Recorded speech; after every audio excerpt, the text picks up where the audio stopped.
कैसे हो आप सभी? तो हम 9th क्लास का लेसन नंबर 2 कर रहे थे, is matter around us pure, क्या हमारे आसपास के पदार्थ शुद्ध हैं।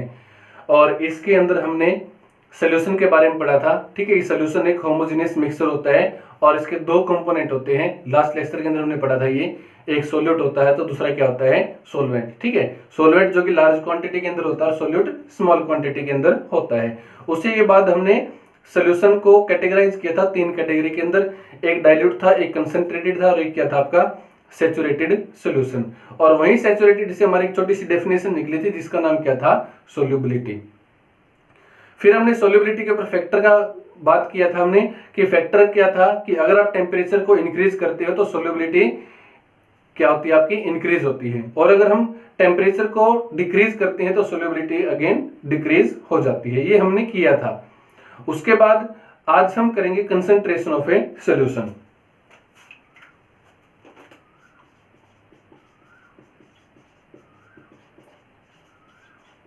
Concentration of solution.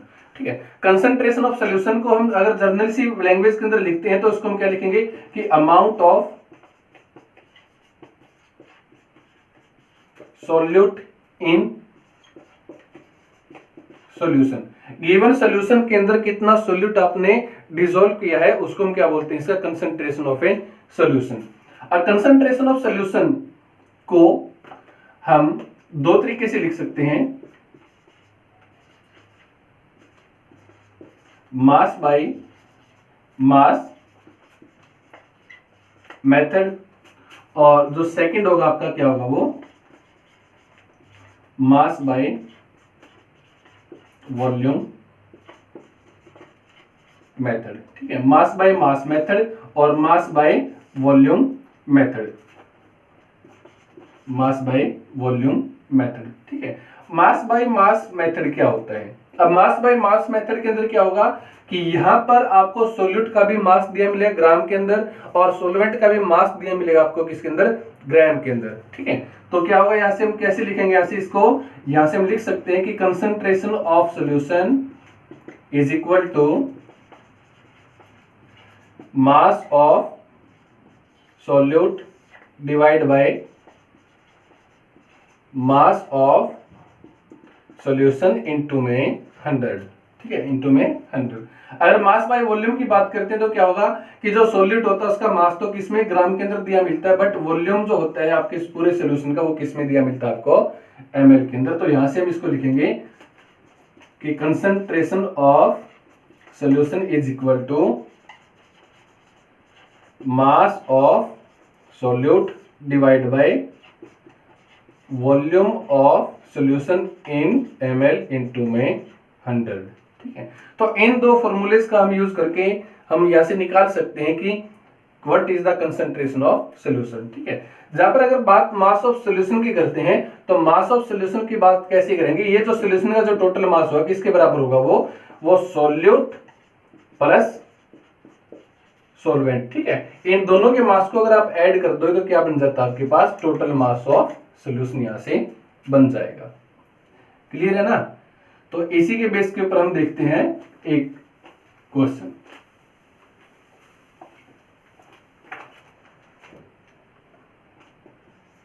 If we add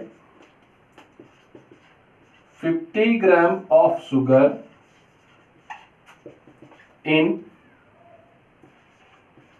250 gram of water, then what is the concentration of solution। ठीक, कॉपी के ऊपर उतार लो। अगर हम 50 ग्राम शुगर को 250 ग्राम पानी के अंदर ऐड करते हैं तो कंसंट्रेशन क्या होगी आपके सॉल्यूशन की। तो कंसंट्रेशन क्या होगी, लिखो सबसे पहले यहां पर मास ऑफ सोल्यूट क्या होगा, कितना ऐड किया आपने सोल्यूट, 50 ग्राम। उसके बाद आप लिखोगे यहां पर मास ऑफ सोलवेंट कितना ऐड किया यहां पर, 250 ग्राम। अगेन आपने जरूरत किसकी, मास ऑफ सॉल्यूशन की, तो मास ऑफ सॉल्यूशन किसके बराबर होगा, ये सॉल्यूट का मास प्लस सॉल्वेंट के मास के इक्वल होता है। सॉल्यूट का मास कितना है 50 ग्राम, सॉल्वेंट का कितना है 250 ग्राम, तो कितना है टोटल 300 ग्राम, कितना है वो 300 ग्राम। फॉर्मूले के अंदर पुट कर दो, concentration of solution is equal to mass of solute divide by mass of solution into में 100। ठीक है, अब मास ऑफ सॉल्यूट कितना है, मास ऑफ सॉल्यूट तो कितना दे रखा है 50 ग्राम, तो यहाँ पर लिखो 50 divide by mass of solution कितना निकला आपका 300 निकल गया, इनटू में 100। ठीक है, तो कितना है यहाँ से देखो 0 से 0 कटा, 5 का 30, कितना हो गया ये 100/6। ठीक है, दैट मीन्स की 50/3। तो ये हमारी क्या आ जाती है यहाँ से concentration of A solution. Clear है। तो इसी तरह के क्वेश्चन इसके अंदर पूछे जाते हैं। आप जितना मर्जी आप जहां तक भी जाओगे आपको इसी तरह से क्वेश्चन दिए मिलेंगे। ठीक है, और देख लेते हैं, देखो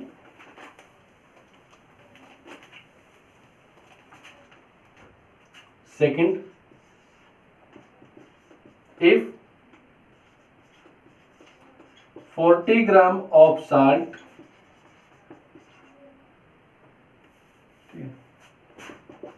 if mass of solute is 40 gram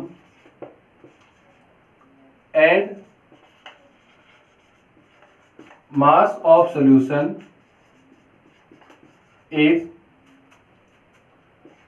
400 gram, then what is the concentration of solution?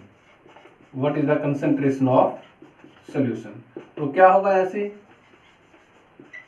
Mass of solute कितना आया 40 ग्राम, मास ऑफ सोल्यूशन ही दे दिया सीधा, कितना वो 400 ग्राम।